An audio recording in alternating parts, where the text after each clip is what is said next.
এই মুহূর্তে সবচেয়ে বড় খবর যে নওশাদ সিদ্দিকী তিনি একটা প্রশ্ন করেছিলেন যে অভিষেক ব্যানার্জি ওয়াকফ বিল যখন পাশ হয় আদৌ কি ছিল, সেই নিয়েই কিন্তু একটা প্রশ্ন করে নওশাদ সিদ্দিকী। আর তার পরিপ্রেক্ষিতে একটা নোটিশ পাঠিয়ে দেয় অভিষেক ব্যানার্জির আইনজীবী নওশাদ সিদ্দিকীকে। তাই নিয়ে গতকাল আমরা হাইকোর্টে গিয়েছিলাম।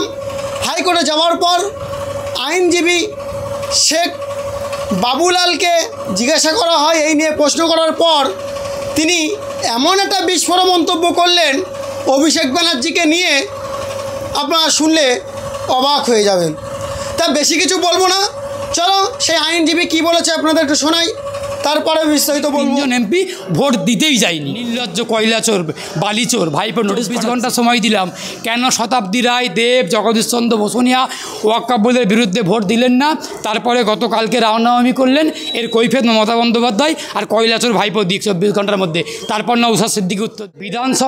বিধানসভার বাম, কংগ্রেস এবং আইএসএফের বিধায়ক নওশাদ সিদ্দিকী পীরজাদা উনি আশঙ্কা প্রকাশ করেছেন যে যেদিনকে লোকসভার মধ্যে মধ্যরাতে আম্বানিদের নেতা, আদানিদের নেতা নরেন্দ্র মোদী ওয়াকফ বিল পাস করলেন, সেদিনকে মমতা বন্দ্যোপাধ্যায়ের ভাইপো সাংসদ অভিষেক বন্দ্যোপাধ্যায় কোথায় ছিলেন বা ছিলেন নাকি, এটা উনি আশঙ্কা প্রকাশ করেছেন। আমি অ্যাডভোকেট এস.কে বাবুলাল এই বিধানসভার অদূরে দাঁড়িয়ে, হাইকোর্টের মাটিতে দাঁড়িয়ে বলছি, অভিষেক বন্দ্যোপাধ্যায় ওয়াকফ বিলের বিপক্ষে ভোট দেননি। শুধু অভিষেক বন্দ্যোপাধ্যায় নয়, তৃণমূলের আরও 3 জন সাংসদ, দেব, ঘাটালের সাংসদ দেব, বীরভূমের সাংসদ শতাব্দী রায়, কোচবিহারের সাংসদ জগদীশ চন্দ্র বসুনিয়া, সঙ্গে ডায়মন্ড হারবারের সাংসদ অভিষেক বন্দ্যোপাধ্যায়, এই যেদিনকে ওয়াকফ বিল পাস হলো, যেদিনকে আম্বানিদের নেতা, আদানিদের নেতা ওয়াকফ বিল পাস করলেন নরেন্দ্র মোদী পার্লামেন্টে মধ্যরাতে, মুসলমানদের অস্তিত্বের লড়াই চললো, সেই দিনকে অভিষেক বন্দ্যোপাধ্যায় থেকে শুরু করে, দেব থেকে শুরু করে, শতাব্দী থেকে শুরু করে এই তৃণমূলের 4 জন সাংসদ বা এমপি এরা অনুপস্থিত ছিলেন। এরা ওই ওয়াকফ বিলের বিরুদ্ধে ভোট দিলেন না। আর যারা ভোট দিলেন তাদের ভোট নিয়েও সংশয় প্রকাশ করছি, তারা কি আদেও ওয়াকফ বিলের বিরুদ্ধে ভোট দিয়েছেন? তৃণমূলের যে সমস্ত এমপিরা ভোট দিলেন ওয়াকফ বিলে, সেই ওয়াকফ বিলের বিপক্ষে ভোট দিয়েছেন? আমার ধারণা, আমার আশঙ্কা, তৃণমূলের এমপিরা ওয়াকফ বিলের পক্ষেই ভোট দিয়েছেন, বিজেপির পক্ষেই ভোট দিয়েছেন। আসলে তার কারণ বিজেপির ভোট সংখ্যাটা আমরা দেখলাম এক ধাক্কায় অনেকটা বেড়ে গেছে। কাদের ভোট নিয়ে বিজেপির ভোট বাড়লো? কাদের ভোট নিয়ে বিজেপির ভোট বাড়লো? বিজেপির ভোট কি স্বর্গ থেকে দেবতারা দিতে আসলেন নাকি? বিজেপির ওয়াকফ বিলের পক্ষে ভোট কি দেবতারা দিয়ে গেলেন নাকি? তৃণমূলের এমপিরা ভোট দিয়েছেন। আমি দায়িত্ব সহকারে বলছি, বিধায়ক নওশাদ সিদ্দিকী আশঙ্কা প্রকাশ করেছেন, তাকে আবার শুনলাম কোনো এক চোর নাকি নোটিশ পাঠিয়েছেন, কোনো এক কয়লা চোর, কোনো এক বালি চোর নাকি মাটি চোর, কিংবা একটা ভাইপো চোর কালীঘাটের, সে নাকি নোটিশ পাঠিয়েছে। চোরও আবার নোটিশ পাঠায়, আবার সময় দিয়েছে 48 ঘন্টা। আমরা বাংলার মানুষ সময় দিচ্ছি, আগে 48 ঘন্টা নয়, আমরা সময় দিচ্ছি 24 ঘন্টা। তার মধ্যে মমতা বন্দ্যোপাধ্যায় ক্ষমা চাইুক, আর মমতা বন্দ্যোপাধ্যায় কৈফিয়ত দিক যে কেন তার সাংসদরা পার্লামেন্টে যেদিনকে, লোকসভাতে যেদিনকে মধ্যরাতে নরেন্দ্র মোদী, অমিত শাহরা ওয়াকফ বিল পাস করালেন, সেই দিনকে কেন মমতা বন্দ্যোপাধ্যায়ের একাধিক এমপি পার্লামেন্টে ভোট দিলেন না ওয়াকফ বিলের বিরুদ্ধে? 24 ঘন্টার মধ্যে মমতা বন্দ্যোপাধ্যায়কে উত্তর দিতে হবে। মমতা বন্দ্যোপাধ্যায় হিজাব পরে, নাকাব পরে ফুরফুরাতে গিয়ে ইফতার করছেন, মুসলিম দরদি দেখাচ্ছেন, আহা খুব বড় মুসলিম দরদি। আর ভোটের দিনকে গিয়ে ভোট দিচ্ছে না, রেড রোডে গিয়ে একদম মঞ্চ উজ্জ্বল করে, রেড রোডকে অবরুদ্ধ করে ভাইপোকে নিয়ে উনি ঈদের নামাজ পড়াচ্ছেন, এমন ভাব দেখাচ্ছেন যেন ভাইপো ইমামতি করবেন আর বাকিরা নামাজ পড়বেন, পিছনে নামাজ পড়বেন। এই ভুয়ো মুসলিম দরদি, ভুয়ো মুসলিম প্রেম বাংলার মুসলমানরা বুঝে গেছেন। কোন দিন বুঝতে পারলেন? যেদিনকে পার্লামেন্টে ওয়াকফ বিল পাস হলো, তৃণমূলের একাধিক এমপিরা ভোট দিতে গেলেন না। কেন গেলেন না? 24 ঘন্টা সময় দিচ্ছি, তার মধ্যে মমতা বন্দ্যোপাধ্যায় উত্তর দিক যে কেন মমতা বন্দ্যোপাধ্যায়ের এমপিরা ওই দিনকে ওয়াকআপ বিলের বিরুদ্ধে ভোট দিতে গেলেন না একাধিক এমপি, 3জন 4জন, তার মধ্যে ভাইপোও যাননি, কৈলাসর ভাইপো যায়নি ভোট দিতে। নওশাদ সিদ্দিকী আশঙ্কা প্রকাশ করেছে, আমি পুরো দায়িত্ব সহকারে বলছি, কৈলাসর ভাইপো ওই দিনকে ভোট দিতে যায়নি, ওই দিনকে ওয়াকআপ বিলের বিপক্ষে ভোট দেয়নি। আপনি বলছেন এই নওশাদ সিদ্দিকী আশঙ্কা প্রকাশ করেছিলেন, তাকে আইনি নোটিশ পাঠানো হয়েছে, আর আপনি বলছেন যে বিজেপির পক্ষে ভোট দিয়েছে অভিষেক বন্দ্যোপাধ্যায়, তাহলে আপনার বিজেপির পক্ষে তৃণমূলের একাধিক এমপিরা ভোট দিয়েছে, ওই জন্য ওয়াকআপ বিলের পক্ষে বিজেপির যতগুলো এমপি আছেন ততগুলো এমপি, তার থেকে বিজেপির ভোটটা বাড়লো কীভাবে? তৃণমূলের এমপিরা একাধিক এমপিরা ওয়াকআপ বিলের পক্ষে ভোট দিয়েছেন, তার কারণ ওই ভোটটা দেখা যায় না, ওই ভোটটা বোঝা যায় না কাকে কে ভোট দিয়েছেন। আমি আশঙ্কা প্রকাশ করছি যে এই ক্ষেত্রে আশঙ্কা প্রকাশ করছি যে অভিষেক বন্দ্যোপাধ্যায় তো তাকে তো দেখাই যায়নি পার্লামেন্টে, অভিষেক বন্দ্যোপাধ্যায়কে তো দেখা যায়নি, আমি দেখতে পাইনি, আমার চোখে দেখতে পাইনি, একাধিক সংবাদ মাধ্যমের ক্যামেরা দেখতে পাইনি।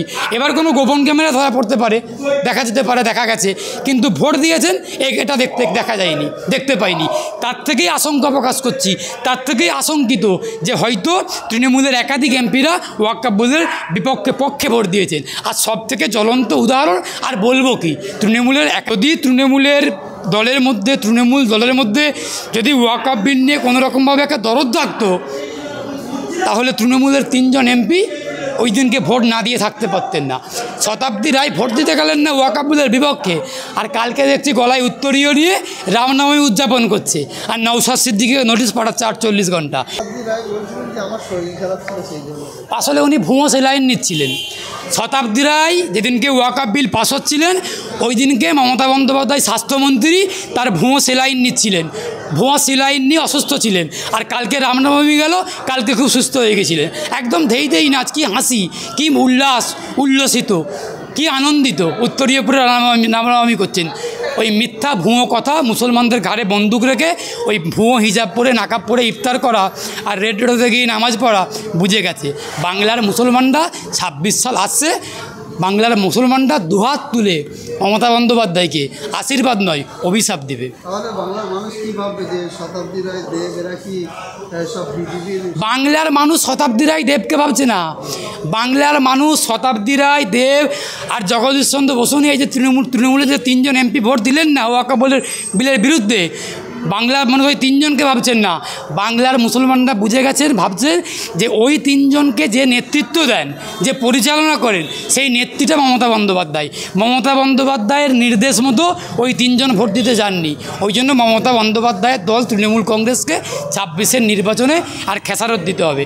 আর একটা কথা খুব স্পষ্ট করে আপনাদের চ্যানেলকে বলি, ওয়াকআপ বিলটা যেভাবে নরেন্দ্র মোদীরা পাস করালেন, আমি খুব দায়িত্ব সহকারে বলছি, আমি অ্যাডভোকেট এসকে বাবুলাল, ওয়াকআপ সম্পত্তি নরেন্দ্র মোদীর বাপের না, ওয়াকআপ সম্পত্তি অমিত শাহের বাপের না, ওয়াকআপ সম্পত্তি অ্যাডভোকেট এসকে বাবুলালের বাপের না, ওয়াকআপ সম্পত্তি আল্লাহর সম্পত্তি।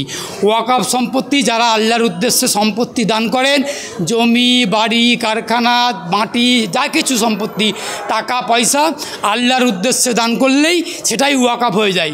সুতরাং ওয়াকআপ সম্পত্তি নরেন্দ্র মোদীর বাবার না, ওয়াকআপ সম্পত্তি অমিত শাহের বাবার না। যেভাবে নরেন্দ্র মোদীরা অমিত শাহরা ওয়াকআপ বিল পাস করলেন, বলছে আমরা গরিব মুসলমানদের সেবা করব। আহা, কি মুসলিম দরদি নরেন্দ্র মোদী! আপনাকে বলছি, আপনি প্রধানমন্ত্রী, আপনি আম্বানিদের নেতা, আপনি আদানিদের নেতা, আপনি গরিব হিন্দুগুলোর আগে সেবা করুন। যে সমস্ত হিন্দুগুলোর বাড়ি নেই, যে সমস্ত গরিব হিন্দুগুলো খেতে পাচ্ছে না, রাস্তায় গড়াগড়ি খাচ্ছে, যে সমস্ত গরিব হিন্দুগুলোর বাড়ি নেই, গরিব হিন্দুগুলো চাকরি পাচ্ছে না, গরিব হিন্দুগুলোর চাকরি চলে গেল, গরিব হিন্দুকে খুন করা হচ্ছে, গরিব হিন্দুদেরকে মন্দিরে ঢুকতে দেওয়া হচ্ছে না, গরিব হিন্দুগুলোকে জাতপাত তোলা হচ্ছে, গরিব হিন্দুগুলোকে জল খেতে দেওয়া হচ্ছে না, গরিব হিন্দুদেরকে সমাজে মিশতে দেওয়া হচ্ছে না। সেই সব গরিব হিন্দুগুলোর সেবা করুন, গরিব মুসলমানদের সেবা আপনাকে করতে হবে না। আপনার নেতা গরুখেকো শুভেন্দু বলেই দিয়েছেন, আপনারা হিন্দুদের নেতা, আপনারা মুসলমানদের নেতা নয়, আপনারা মুসলমানদের নেতা নন, মুসলমানদের দল নন, আপনারা হিন্দুদের দল। সুতরাং গরিব হিন্দুদের সেবা করুন। আর গরিব হিন্দুদের সেবা করতে গেলে ওই তিরুপতি মন্দির, শবরীমালা মন্দির, দেবত্ব সম্পত্তি, হাজার হাজার টন সোনা আছে, সেই সোনাগুলোকে বিক্রি করুন, বিক্রি করে সেই টাকা নিয়ে গরিব হিন্দুদের সেবা করুন। আসলে ব্যাপারটা কি জানেন তো, সব সম্পত্তি, এয়ারপোর্ট, রেল, মাটি, রেল, সব LIC সব কিছুকে নরেন্দ্র মোদীরা বিক্রি করে দিয়েছেন। এবার সব থেকে সম্পত্তি বেশি আছে, সম্পদকার ওয়াকফ, সেই জন্য ওয়াকফের দিকে নজর, সেগুলোকে নিয়ে আদানি আম্বানিকে বিক্রি করার কৌশল। আবারও হুঁশিয়ারি দিয়ে বলছি, এই বিলকে ভারতের হিন্দু মুসলমানরা আমরা মানছি না, মানব না। এই ওয়াকফ আইনকে জ্বালিয়ে দেব, পুড়িয়ে দেব। ওয়াকফ আইন জোর করে যদি আমাদের কাছে প্রয়োগ করতে চাই, আমি অ্যাডভোকেট SK বাবুলাল দায়িত্ব সহকারে বলছি, যদি জোর করে ভারতের সংবিধানকে বিজেপি আঘাত করে, ভারতকে যদি ধ্বংস করতে আসে, ওয়াকফ বিলকে ওয়াকফ বোর্ডকে ধ্বংস করা মানে সংবিধানকে ধ্বংস করা, ভারতকে ধ্বংস করা মানে ওয়াকফ বোর্ডকে ধ্বংস করা। এই ওয়াকফ বোর্ডকে যদি ধ্বংস করতে আসে, যদি সংবিধানকে ধ্বংস করতে আসে, তাহলে এই বিজেপির বিরুদ্ধে আমরা জিহাদ করব। আমি দায়িত্ব সহকারে বলছি, আমি জিহাদি, আমি জিহাদি, আমি জিহাদি। আমি জিহাদির কারণটাও ব্যাখ্যা করছি।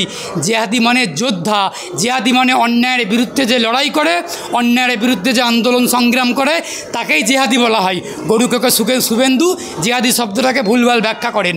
যদি সংবিধানকে আঘাত করতে আসে বিজেপি, যদি ভারতকে ভাঙতে আসে বিজেপি, নরেন্দ্র মোদীর বিরুদ্ধে, বিজেপির বিরুদ্ধে আমরা জিহাদ করব। ভারতবর্ষের হিন্দু মুসলমান একসঙ্গে জিহাদ, লড়াই, সংগ্রাম, আন্দোলন করব। বিজেপিকে বাংলার মাটিতে গণতান্ত্রিকভাবে কবর দেব, ভারতের মাটিতে কবর দেব।